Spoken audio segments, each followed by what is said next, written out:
La gente, sin saber muy bien qué hacer, se decantó únicamente por esperar a que los dos médicos de la ciudad volvieran con un grupo de psiquiatras, médicos neurólogos y más especialistas en el campo de la mente y la psicología, pues ambos profesionales clínicos afirmaban que, aunque bien era estúpido desaprobar la idea de que algún virus de dudosa procedencia hubiese infectado a un pueblo entero en cuestión de horas, algo muy improbable siendo objetivos, ellos dos preferían atribuir el pánico colectivo y las pesadillas nocturnas comunales a un desorden mental por cuestiones ambientales, o como dijo el Dr. Wallace, por cuestiones desconocidas. Mas no fue hasta pasados 3 días de la partida de los médicos que un pescador de nombre Jonathan se apareció en la entrada del pueblo con los ojos hinchados e inyectados en sangre, agitado a más no poder.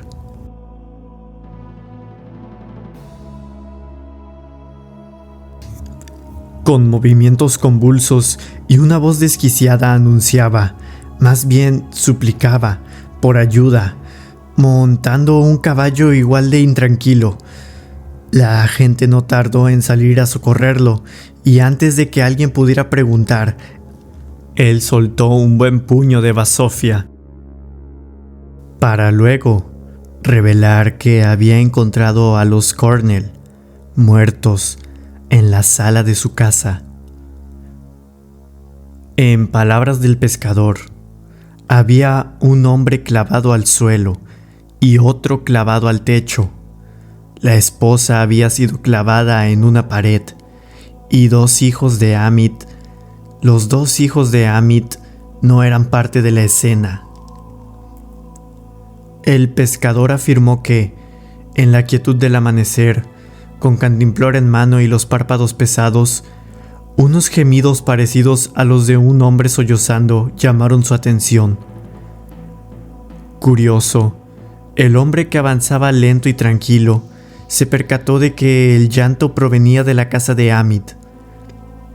Fue entonces cuando un terror similar al que experimentaba por las noches lo asaltó en su quietud, inundando cada centímetro de su cuerpo con un creciente sentimiento de ansiedad, solo que en este caso la dosis parecía ser más concentrada.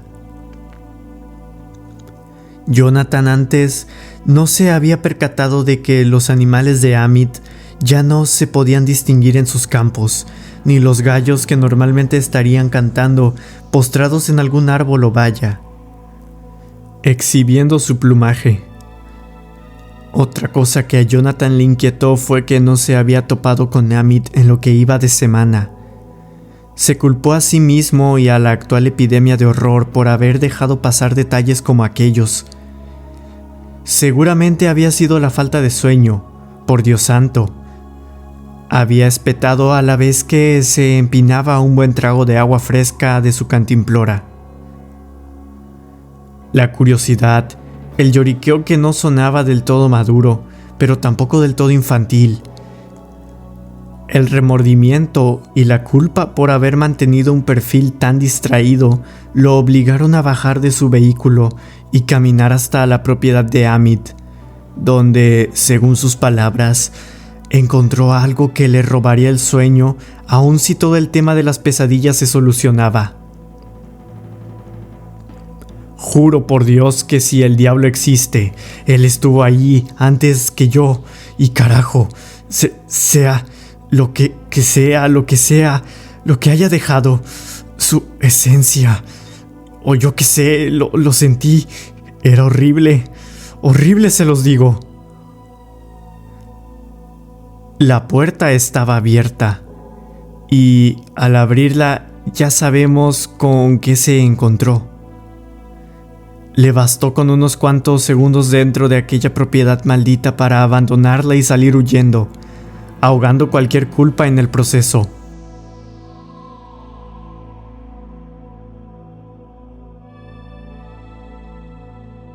Los llantos se seguían escuchando, pero en ese instante Jonathan no quería dar con el dueño de los sollozos. Pueblerinos acudieron acompañados por las autoridades hasta la escena de un aparente homicidio, con algún que otro curioso por detrás siguiéndoles el paso. En definitiva, la escena que dejó petrificados a 5 hombres uniformados y trasnochados era exactamente como la había descrito Jonathan. 3 cuerpos, sin vestimenta. Los 2 varones habían sido, bueno, como ya dijimos, clavados en una posición un tanto grotesca. Amit en el techo, George en el suelo, su esposa en la pared interior que separaba la sala de un pasillo para llegar a las escaleras que conducían al segundo piso. A Amit y a George les habían cercenado sus miembros viriles, dejando únicamente una pelvis ennegrecida con restos de carne despedazados en donde antaño había algo más. A Beatriz la desnudaron del cuello hasta la cintura, arrancando la piel y dejando en su lugar un cuerpo rojo y amarillento, que, por la crueldad del castigo, había dibujado una mancha gigantesca de un rojo apagado bajo el cadáver. Uno de los policías salió de la escena apenas pasados unos 10 segundos, dejando a sus compañeros más resistentes a cargo, aunque tampoco es como que tuviera mucho que hacer ahí. Enviaron al novato de estómago sensible a la comisaría para que notificaran al forense y esas cosas. Él ya conocía el proceso en el remoto caso de que una situación como la pintada en escena ocurriera. Estaban a punto de salir por la entrada principal cuando los sollozos de los que habló Jonathan dejaron helados a los 4 hombres erguidos sobre el umbral. Los lamentos venían del segundo piso. Esa misma noche llegaron quienes se encargarían de la escena, quienes examinaron las circunstancias y quienes elaboraron un expediente con los detalles del caso. En resumen, el papel escrito a pocas horas de la medianoche describía la crudeza de la escena, las circunstancias de muerte y un aproximado de cuánto llevaban muertas las víctimas. Mas lo interesante viene con la revelación de que el hermano mayor, el primogénito, fue encontrado en el segundo piso con el pellejo del cadáver de su madre, cosido a su pecho. La hija pequeña, por su parte, no dejó pista alguna con respecto a su paradero, por lo que se teorizó que él o los responsables se la llevaron para fines desconocidos, aunque es más que obvio que las posibilidades con respecto a un secuestro de dicha naturaleza no serían nada placenteras de escuchar. Pero la cosa no termina aquí, más bien es aquí donde todo cobra algo de sentido. Aiden fue declarado mentalmente inestable a los pocos días de que se le encontró. Su estado mental era, como podía esperarse, irreparable, irreversible, incurable. Los médicos que lo evaluaron afirmaron que el trauma que había experimentado le dejaría secuelas de por vida, y lo mejor para él sería quedarse internado en un centro especializado, aunque las palabras que profirió después de recuperar la habilidad de hablar, ciertamente, generaron pánico e intriga en sus cuidadores. El joven, con la vista ausente y un cuerpo atiborrado de espasmos incontrolables, comenzó a hablar sin que nadie se lo pidiese. Aún en su letárgico estado parecía albergar algo de razón, al poder narrar con lujo de detalle la tarde en la que George se había vuelto loco.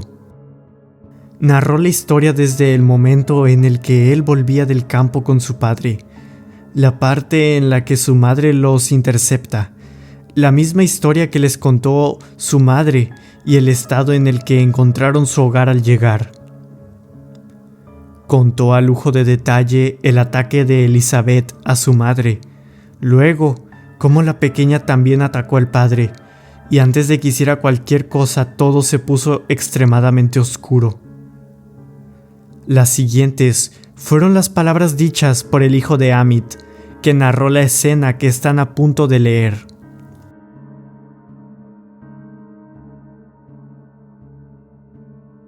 Elizabeth caminaba en 4 patas, Creo que también se orinó encima antes de que dejara el cuerpo de papá a un lado, para luego venir a buscarme a mí. Yo estaba igual de petrificado que papá, así que me resigné cuando vi que ella comenzó a acecharme, mirándome con esos ojos oscuros, derramando esa baba alquitranada en su cara, revuelta con las entrañas y la sangre de mi madre y mi padre. Ella gruñía como un animal, parecía hambrienta, pues no paraba de babear lo que fuera ese líquido oscuro. Pero antes de que me lastimara, las luces del cielo se apagaron, la noche se ausentó y fuimos enviados al infierno.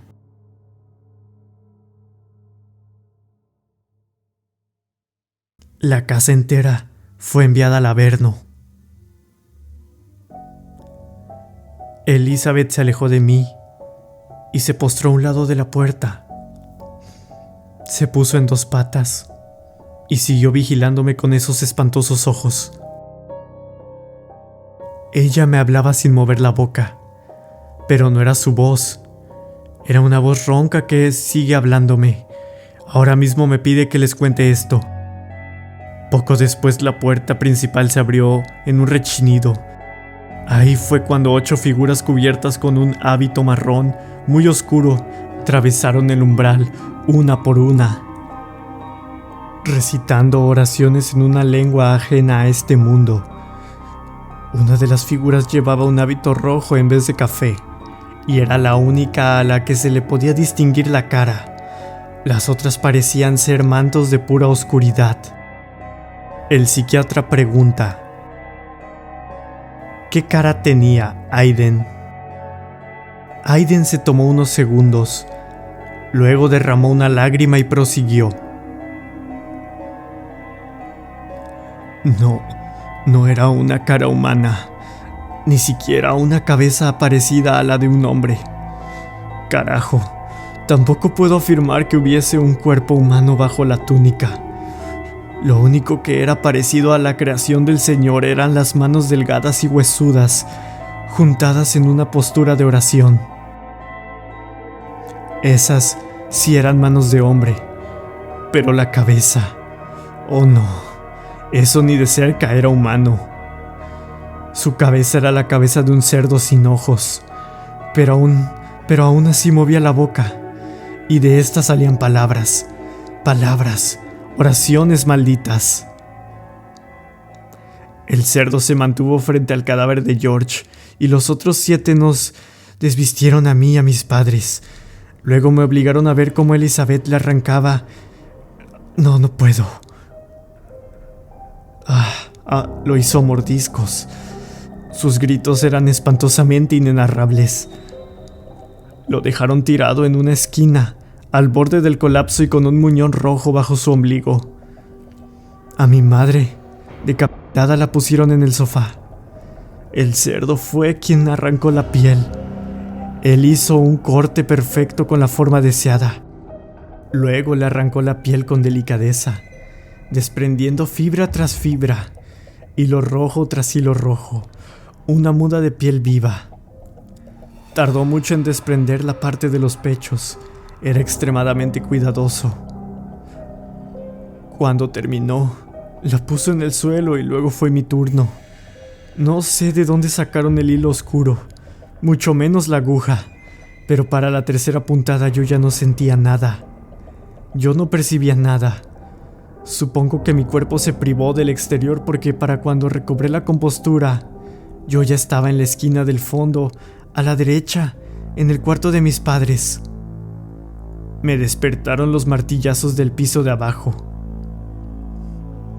El psiquiatra habló.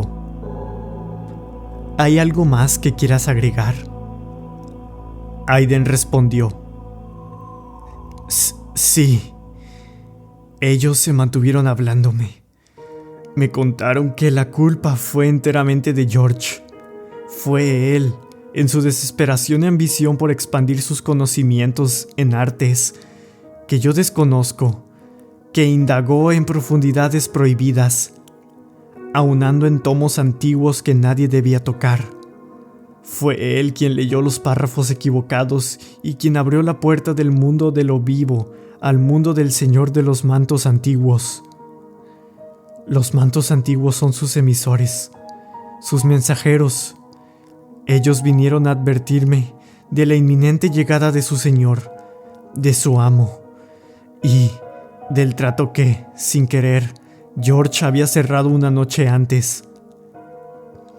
Los mantos no son ni una milésima parte de horrorosos como lo es su Señor, Somoth.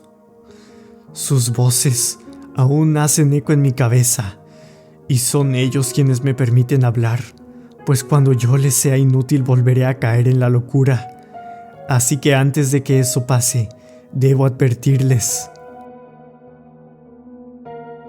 ¿Qué cosa?, interrumpió el doctor, que estaba anotando las palabras del joven, que ya no lucía tan ido, parecía lúcido.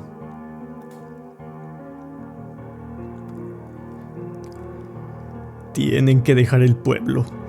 Hagan caso a mis palabras. El pueblo ya está maldito. La influencia maligna de Somoth cayó sobre el lugar. Pronto todo se secará, todo perderá la vida. Los animales inteligentes abandonarán la tierra impía y los que permanezcan sufrirán terribles consecuencias. Las pesadillas no son más que el principio. Las pesadillas son solo una advertencia. Son el reflejo de la tierra onírica en la que reina Somoth. Una probada de la cárcel en la que las almas de los necios pasarán la eternidad si no salen de aquí ahora mismo. No hay oración ni exorcismo que los pueda salvar. Él juega sucio y manipula las mentes débiles para que lo ayuden. George fue uno de ellos, y por el bien de la humanidad, tienen que encontrar a Elizabeth, o lo que sea que esté usando su cuerpo para moverse entre nosotros. Ella se llevó los tomos antiguos con los que George se topó. No sé cómo, ni de dónde los obtuvo, pero una vez abiertos, el mal que se desencadena es inconmensurable. Se los digo. Mientras esa cosa esté rondando allá afuera con aquel maldito libro, nadie está a salvo. Los días oscuros ya vienen, lo puedo sentir. Ellos me lo advirtieron. Este mundo no le teme más al pecado. Lo adoran y se untan en su propia maldad.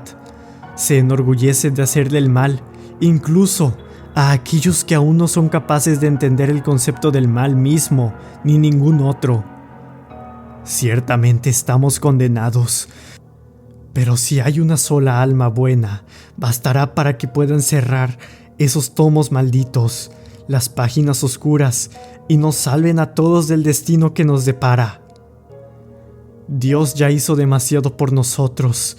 Ya no merecemos su protección. Por eso Él pudo apoderarse de este lugar y pronto intentará hacer lo mismo, no solo en la tierra, también en la mente humana, y entonces será demasiado tarde.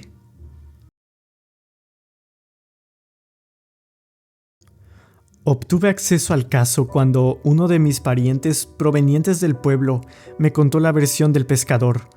Como periodista logré acceder a los registros de defunción y estos mismos me llevaron a conocer en persona a los psiquiatras que entrevistaron y fueron testigos de la versión de Aiden. Y al ser hombres enteramente de ciencia, no creyeron nada de lo que un joven con indicios de locura narró. Pero ellos mentían. Lo podía ver en sus ojos. Ellos solamente intentaban enmascarar su terror, fingir tener el control cuando era todo lo contrario. No era más que una sátira a mi persona al intentar convencerme de algo que su orgullo les imploraba, defendieran a capa y espada. Mis parientes fueron recibidos en mi residencia. Al menos hasta que encuentren un buen asentamiento y un trabajo seguro, no los echaré a la calle. Esta noche escribo esto para desahogar el sentimiento de bloqueo que me ha invadido los últimos días, y en parte también la inquietud que he sentido desde que los psiquiatras me dejaron leer lo que el hijo de Amit había narrado. En definitiva, una historia que posiblemente será popular en la capital si la aprueban. Postdata. Hay una niña afuera de mi casa. Lleva rato rondando por la calle y ya es muy tarde para que una pequeña ande sola con un libro en mano. Iré a ver qué es lo que se trae esa chiquilla.